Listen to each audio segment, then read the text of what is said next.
like his sister, and I knew I was alone again. I knew I'd never stopped being alone in the first place, and maybe I never would.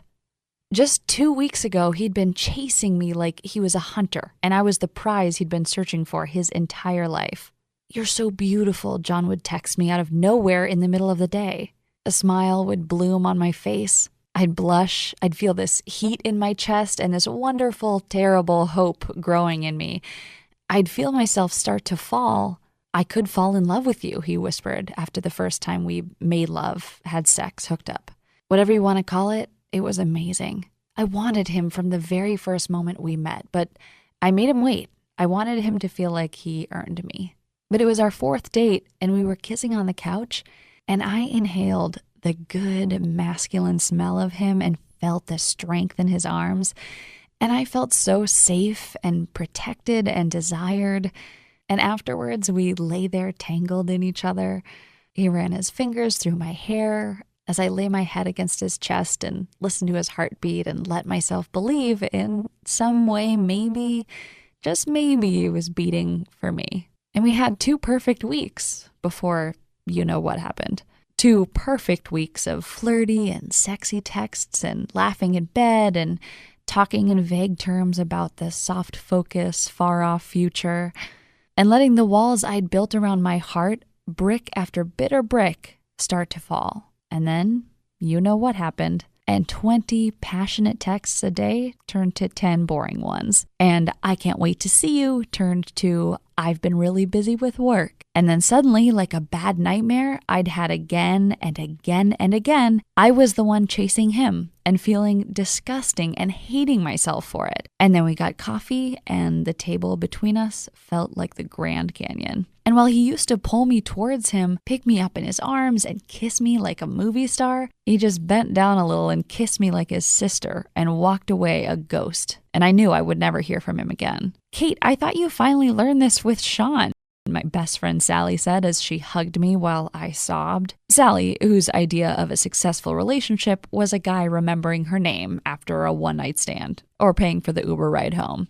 She showed up with ice cream and bad advice 33 minutes after I texted her. "The guy you want, Kate, he doesn't exist. You would have found him by now. You're better off just being alone." I lay there that night, hugging my pillow. Alone, just like she said, feeling a raw wound where all my hope used to be. Thinking about Bill, who I met at a drunken party back in college, or Mark from work, who chased me until I finally agreed to go out with him. We had 3 dates, and then he wouldn't talk to me and never looked me in the eye again. Or Chris, who I was even engaged to, who I spent 5 years with, only 2 of which were any good, but I didn't want to be alone. So I lay in bed, staring at the ceiling and feeling the tub of ice cream rumble in my belly and the nausea in my heart. And I thought about starting over again and wanted to sob, going on Tinder or OkCupid or whatever weird dating app people were using these days,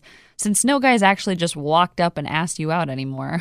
And I thought about John and how sincere he seemed, and how you couldn't fake looking at a woman like that, and wondering what happened, wondering why he pulled away, wondering what I could do to make him want me again, wondering what I could do to make him chase me and hunt me and worship me the way I so desperately wanted him to. "Hello, it's Michael," the deep, kind voice said as I stared at a bald guy with penetrating eyes on my computer screen. We were Skyping. I'd been working to talk to him for about 3 weeks, and I'd tried everything. See, his name is Michael Fiore, and when I'd scoured the internet trying to find out why John pulled away, his name kept on coming up again and again. He'd written some popular books. He'd created these programs you could buy online about getting your ex back and using text messages to bring the romance back, and how to understand the truth about men. I'd even watched this video of him on the Rachel Ray Show and liked his page on Facebook, just like over 2 million other women. And I hoped and prayed and hoped again he could help me. "Hi, Mike. My name is Kate, and I babbled. I couldn't believe I was finally talking to him. I mean, I'd had to work hard to get this interview. I told him I had a blog and a podcast and wanted to interview him because his staff said he was really busy. His staff said He didn't do one-on-one consulting. Hi, Michael. Hi. It's really nice to meet you, I said. Yeah, you too. So how can I help you? Are we recording? What do you want to talk about? He said, and I felt ice in my heart. What was he going to say if he found out I lied? So I wanted to talk to you about why men pull away, I said. Like, all the women in my audience talk about this. Like, it starts out great, and then after a few months or years or whatever, things change and you become invisible, he interrupted. Yeah, how'd you? I asked, and he stopped me right away. I get this one a lot, every day. It's the big question. And it's the question what's the name of your show again? I know everybody in this niche, and I've never heard of you, so... I scrambled for a name. I'm not creative. I never have been. I decided to tell the truth and hope it was okay. I don't actually have a show or anything. I'm just a woman from the Midwest, and the tears started to flow. I just don't know what to do. I met this guy, and I thought he was different, but he wasn't, and it hurts so much, and I feel so stupid. I told him the whole story about John, the whole story about every man in my whole life. Listen, Kate, I feel for you. You're not stupid. You just fell in love, and I want to help you. I do, but do you want me to tell you what you want to hear, or do you want me to tell you the truth? I felt confused. He was staring right at me, right through me. What do you mean? I heard defeat in his voice. He suddenly seemed exhausted. I've been doing this a long time. I've helped a lot of women, a lot of men. And a few years ago, I decided I wanted to do something scary. How to make him worship you like the queen you want him to. That's great, I said. How much? I don't have much money, but if you let me do a payment plan or something, No, that's the thing, Kate. I don't sell it. Not to anyone. I made it, and I invited a few women to look at it, and it didn't go well. It wasn't what they wanted to hear. They got mad, really mad. They couldn't handle it. They wanted the lie and hated me for telling them the truth. A beat, a moment like he was thinking. I feel for you, Kate, but it's nice meeting you. I need to... He looked away. He was grabbing the mouse. He was turning me away. I want to hear the truth. I want to hear the truth, Michael, whatever it is, no matter how much it hurts. I'm not a little girl anymore. I don't need fantasy. I don't want to be alone. I don't want to have to date again. I don't want to have to date again. He bit his lip. He weighed it in his mind. I shouldn't do this, he said. Every guy I know told me I shouldn't even have created this thing. They said it would destroy my career. I'm sorry, I have to go. It's been nice meeting you. Good luck. And then I crawled into bed and cried. I tried creating a new Tinder profile, but every selfie I took, all I could see was the sadness in my eyes. I tried to write Michael again. I sent him messages on Skype. I tried to email his PR people. I'm not proud of it, but I begged. And after 3 days, something wonderful happened. I got an email from an address I didn't recognize, an email from somebody at Michael's company, Digital Romance, Inc. Kate, hi, you don't know me. I work for Mike. I can help you. I can send you the program Mike talked about. I've been through it. It's tough. It's painful. It goes against everything I thought I knew about men, but it works. It saved my relationship. I'll send it to you, but you have to promise me you won't share it with anyone else. Promise me. And you have to promise me you'll have an open mind. And you have to promise me you won't tell Mike. And you have to promise me you'll do what it says. I did. It saved my relationship. I want it to save yours too.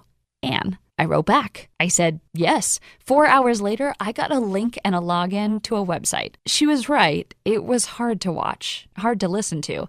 There were videos and worksheets and these very specific techniques to use. All this stuff about men's psychology, what it's really like to be a man, what men really think of women, and why, really why they pull away. And my God, it is not what I thought at all. I felt sick the next day, so nervous, like I was standing on a ledge 40 feet up and hoped like hell the bungee cord would stop me from falling to my death. I'd tried texting John a couple times over the last few weeks, but nothing. But this time, I tried something different. I sent him a simple 3-word text I learned from Michael and felt my heart in my throat as I hit send. And this time, just 10 minutes later, he answered. And he asked me if I wanted to get together for a drink. And instead of being coy or playing games or trying to seduce him, I did what the program said. First, I used the testosterone telepathy technique I'd learned. It's simple, just 3 words. But he looked at me, confused. He looked me right in the eye, and I saw his jaw relax, and he blinked a few times like he was waking up from a dream. And suddenly, it's like he was there again. That night, he came to my place, and we just cuddled and talked. Over the next few weeks, day by day, I used the program. I printed out the worksheets, I watched the videos over and over. It wasn't what I wanted to be true, but slowly, day by day, doing what it said, accepting that it might be true, it worked. Suddenly, John was texting me again. He was chasing me again. He was looking at me when we went out to dinner. He was telling me how beautiful I was. Over and over, I caught him staring at me with hunger in his eyes. And when he kissed me, it was primal and passionate and deep. And before I knew it, he and I were a we. And I suddenly didn't feel very alone at all. "What the hell happened to you two?" Sally asked as I told her all about my new boyfriend. "Did you drug him? Is that it? Because that was over. Like, I was ready to stage an intervention if you ever mentioned his name again." "I can't tell you," I said. I learned a few things." "What things? Tell me." I held out, at least at first. I'd promised. Sally is very persistent, but eventually she gave up. She went home. I wrote Anne and told her how grateful I was. And then the next day, I felt ice in my veins and fear in my heart, like I was being hunted by an angry tiger. Because my printouts, my marked up worksheets, all the amazing techniques and tricks and methods Michael had created and Anne had risked her job to send to me, they were gone. "Do you really buy this crap?" Sally said when I got her on the phone. "You shouldn't have done that. I can't believe you," I whisper-screamed, not wanting John to hear me from the other room where he was getting ready for work after another blissful night together. This is what you did with John?" she asked with sheer disbelief in her voice. "Yeah, it works, okay? It worked for me. I was pissed off about it at first, but I'd rather be happy than right, okay?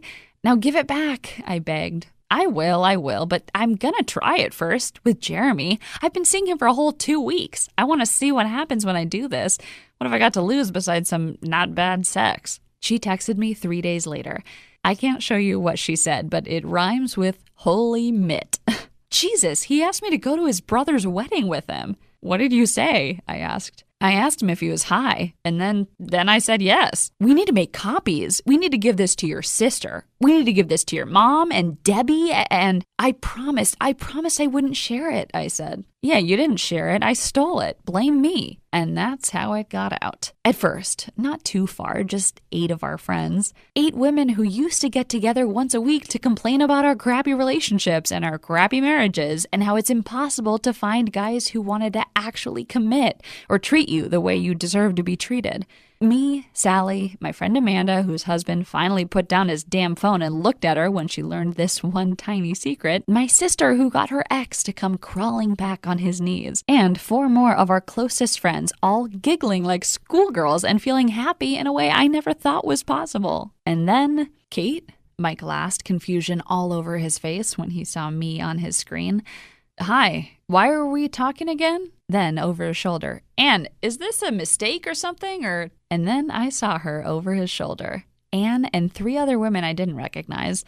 Michael's team. "Why do I feel like an alcoholic about to have an intervention?" he asked. And over the next hour, the 5 of us sat him down and begged and pleaded and flattered and cajoled. Women can handle the truth, we told him.